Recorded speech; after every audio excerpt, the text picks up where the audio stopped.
Bonjour à tous, nous c'est Adrien Virginie de Petit Costaud. On se retrouve dans le sud de la France, à Montpellier, où l'on va rencontrer Thomas, le fondateur du bar Drapeau Rouge. Et oui, aujourd'hui on ne vous emmène pas visiter une brasserie, mais ne vous inquiétez pas, ici on brasse aussi. C'est parti.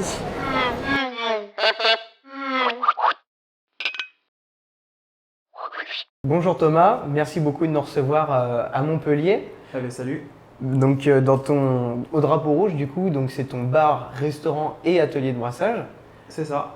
Alors tout simplement pour commencer, je vais te laisser te présenter, nous parler un peu de toi, de Drapeau Rouge, voilà. Écoutez, je suis dans la bière depuis, je crois, 2012, je crois, Ok. où j'avais lancé le blog happybeertime.com et je suis tombé là-dedans grâce à ça. Ouais. Et puis après, derrière, j'ai un peu décidé de me lancer à fond. Je suis parti voyager un peu au Canada pour apprendre sur la bière, en Angleterre, et puis rentré au Bercail. Et j'ai lancé Drapeau Rouge l'année dernière, en 2019, avec mes associés. Ok. Et du coup, on propose ici des cours de brassage, là où on est, dans la pièce où on est là en ce moment. Ouais. Et puis un joli bar avec une belle terrasse qui permet de déguster de bonnes bières avec de la bonne bouffe. Tu as une capacité d'accueil de combien de personnes à peu près sur le côté bar-resto? Intérieur, c'est à peu près 30, Ouais. mais sinon, c'est à peu près 100 personnes en extérieur. Ok, ouais. À Donc, peu près un peu plus. ok, donc tu peux faire régulièrement des événements sympas aussi au bar. Ouais, là, il y avait le Beer Love Fest la semaine dernière. On a fait bière et coquillage. On a fait la carbonate flamande où on a fait 72 couverts, je crois. Ouais. On a fait une soirée tutti frutti. Enfin, on essaie de faire des. Après, on faisait de la musique. Là, on en fait un petit peu moins Ouais. en ce moment, mais on reprendra dès qu'on pourra se le permettre. Ok. Alors, donc on le disait, en plus d'être un bar à bière artisanale, on est vraiment sur de la craft.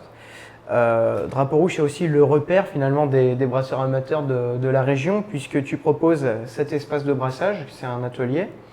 Est-ce que tu peux nous expliquer un peu le concept aussi de l'atelier?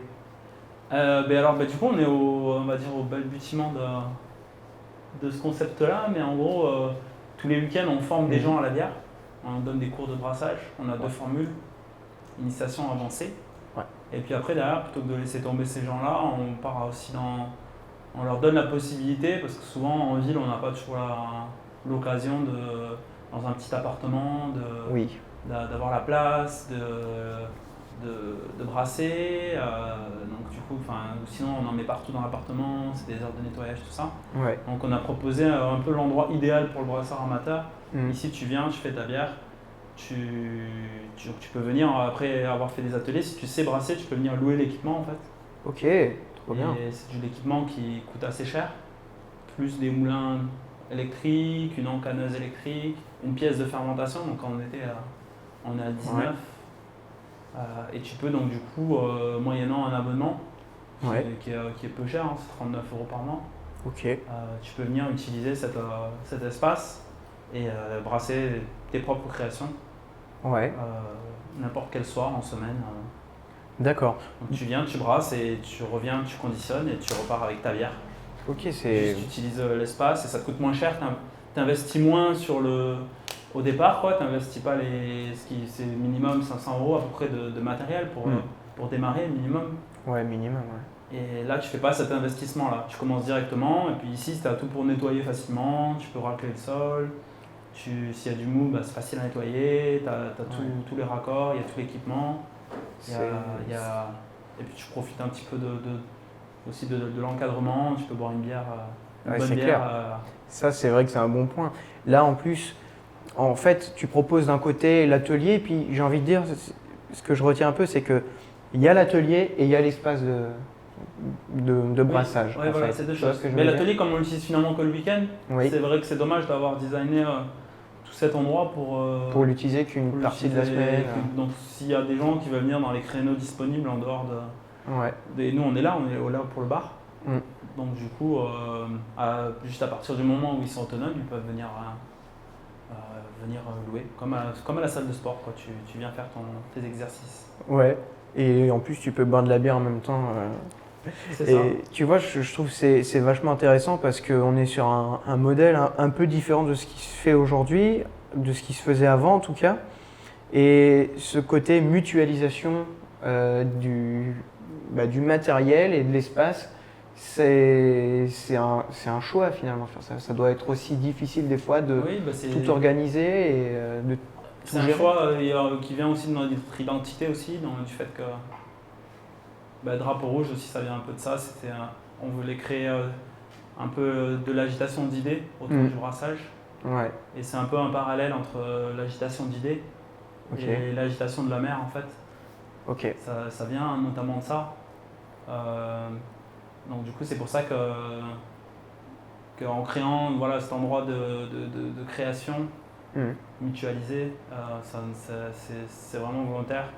Quand on a des abonnés, là, où en août ils ont fait une bière à l'huître et à la coriandre, c'est aussi un apprentissage pour nous parce qu'on ne l'a jamais fait. Donc du coup on apprend un peu les uns des autres. Ok.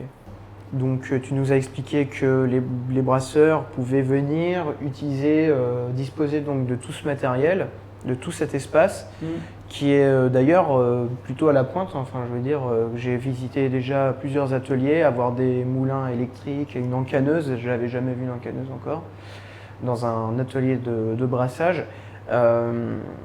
Comment ça fonctionne? Est-ce qu'ils amènent leurs ingrédients? Tu as des ingrédients à leur proposer, c'est ça? Sur place. Après, si l'abonné il peut nous envoyer un mail, on travaille directement avec Rolling Beers en collaboration. Donc, Ok.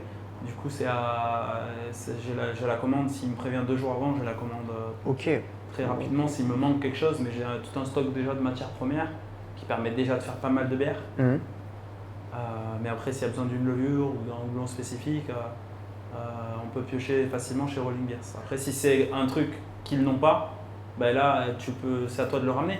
Pas de souci, tu viens avec. D'accord. Tu mets des mangues ou des huîtres. Des huîtres, c'est de toi qui ramènes les l'aquarium. huîtres, je vais pas te fournir les huîtres. C'est quoi les capacités de production qu'on peut faire? Combien de litres on peut sortir? Je peux faire de 20 à, je dirais, 70 max, parce que les plus gros fermenteurs ils font 100 litres. Ok. Du coup, je dirais ça, de 20 à 100 litres, 70. Ok, donc oui, c'est aussi un bon moment après pour embouteiller, enfin encanner du coup. Ouais. Mais bon, il y a l'occasion de boire un verre en même temps, donc Ouais, voilà. en soi. Après, c'est un truc qu'on encourage vigoureusement de prendre à plusieurs, quoi. Le concept, c'est quand même de venir en soirée et de venir avec tes potes, passer une soirée avant tout et brasser. C'est un bon moment. Donc du coup, c'est un truc qu'on encourage vigoureusement. 2, 3, 4, 5 potes à venir ensemble, quoi. Ouais. Est-ce que toi, personnellement, tu utilises ton espace de travail, peut-être même pour créer des petites recettes sympas pour mettre au bar? Je sais pas. On le fait, mais comme je te disais, 70 litres max. Ouais. Donc c'est beaucoup d'énergie pour une bière que tu commercialises qui part très très vite. Qui part très vite 70 finalement. litres, ça part assez vite au bar, quoi. Ça te fait quoi? Ça te fait 2 fûts de 30 litres On a des soda kegs, on a un parc, donc ça fait c'est des fûts de 20 litres. C'est 3 fûts. Voilà. En gros, on remplit 3 fûts. 3 fûts, quoi. Et après, comme c'est les créations maison, qu'on a quand même du monde, les gens ils le prennent direct et ça part vite. Tu m'étonnes. Mais du coup, quand on a du temps et quand on a envie de faire des petites expériences ou des événements comme la semaine dernière, le Tutti Frutti, on avait 9 bières en pression aux fruits, on le fait, quoi. Ouais, tu après, peux sinon, t'amuser. en général, ce qu'on fait, c'est qu'on fait une collaboration avec les brasseurs locaux. On en a déjà fait avec le Détour, la Barbotte. Où on va brasser plutôt directement 1000 ou 2000 litres. Là, ça reste un petit peu plus au bar, quoi. D'accord. Pour terminer, est-ce que tu peux nous dire un petit peu comment on fait pour s'inscrire? Tu parlais d'abonnement, on va sur le site internet, on contacte. Tout se passe sur drapeau-rouge.fr. Ok. Réserver son atelier de brassage, les 2 formules, il y a initiation, c'est plutôt en soirée. 3h. Ok. Et tu réserves, tu récupéreras 3 litres d'une Pale Ale classique. Ok. L'atelier avancé, c'est 145 €, c'est 4-5 heures. Ok. Et là, tu récupères tout ton brassin, tu peux faire une IPA, un stout. Tu peux vraiment t'amuser, Tu peux venir à 2 aussi, il n'y a pas de souci. Ça se passe là-dessus. Et l'abonnement aussi, c'est sur le site internet. Ok. 39 € par mois. Et puis après, derrière, ça te donne accès au brassin. Pour les matières premières, on fait un forfait aussi. D'accord. Tu payes 1 € du litre et ça rentre dans le forfait en fait. Si tu fais 20 litres, on te fait payer 20 €. Ok. Et on ne regarde pas ce que tu prends. Après, ça reste. Oui. On a mis en place des seuils. Ouais. Au cas où tu veux faire une grosse NEPA. Ouais. Un si tu triple mets un NEPA avec baril, beaucoup de grains, beaucoup de houblon. Et bon, là, tu payes ton houblon à un moment donné. Parce que, ouais. juste, bon, voilà. Mais sinon, ça reste assez large les seuils. Ouais. Donc globalement, l'idée c'est que tu viens, tu t'embarrasses pas, tu as la matière première au forfait et tu viens brasser. Ok. Alors, déjà, merci beaucoup. Et Drapeau Rouge, c'est donc tout cet espace de brassage, mais ça reste aussi quand même le bar. Donc, je te propose de faire une petite déguste. Bah oui, on va aller déguster une bière. Allez, c'est parti. Alors, c'est parti pour la déguste. Qu'est-ce que tu nous as mis là-dedans? Dans ces super beaux verres d'ailleurs, Drapeau Rouge. Bah écoute, c'est une petite nouveauté qu'on vient d'acheter là du coup de la brasserie des Garrigues, Ok. qui est à Sommières. C'est leur bière barriquée à l'ananas. Ok, bière barriquée. J'avais pas encore eu l'occasion de goûter. Ils ont toute une série de bières barriques qui sont très intéressantes, D'accord. qui sortent régulièrement. Ouais. Et du coup la version ananas, impatient de la goûter. Ok. Donc, c'est très fort au nez déjà. Il y a de la brette là, Mm. ça sent bien. Ce qui est marrant, c'est que ça sent Closeni, Mm. brette Closeni, et qu'il y a des arômes d'ananas. Ouais, c'est vrai que du coup, ça se recoupe. Waouh. Ça, c'est une bière qui a du goût. Ouais, t'as le côté bien acétique qui attaque, Ouais. et ça finit sur l'ananas. C'est Ouais. sec. C'est très sec. Et là, maintenant en gorge, j'ai le côté encore acétique qui reste bien. Ouais. Mm. Faut aimer faut aimer le vinaigre. Faut aimer le vinaigre. Mais alors ça, c'est... Malgré tout, c'est une bière que tu peux boire facilement en mangeant, quoi. Sur des trucs apéritifs. Enfin, j'ai l'impression de manger une chips au vinaigre. C'est un peu les chips anglais. Les six saltes et vinaigre. Ouais, c'est ça le vinaigre. Mais du coup, ce côté fruité, il passe. Il est aussi présent au nez, je trouve. Moi, je l'ai. C'est vachement intéressant. Du coup, tu disais qu'ils font des bières barriquées très, très régulièrement. Ah oui, mais ils ont figue, ils en avaient une marque de Grenache, abricot. Ah, c'est très bon, abricot. Ok. Ouais, c'est à découvrir, hein, leur bière barrique, c'est intéressant. Puis après, du coup, ici, on propose tout le temps, on change tout le temps. Ouais.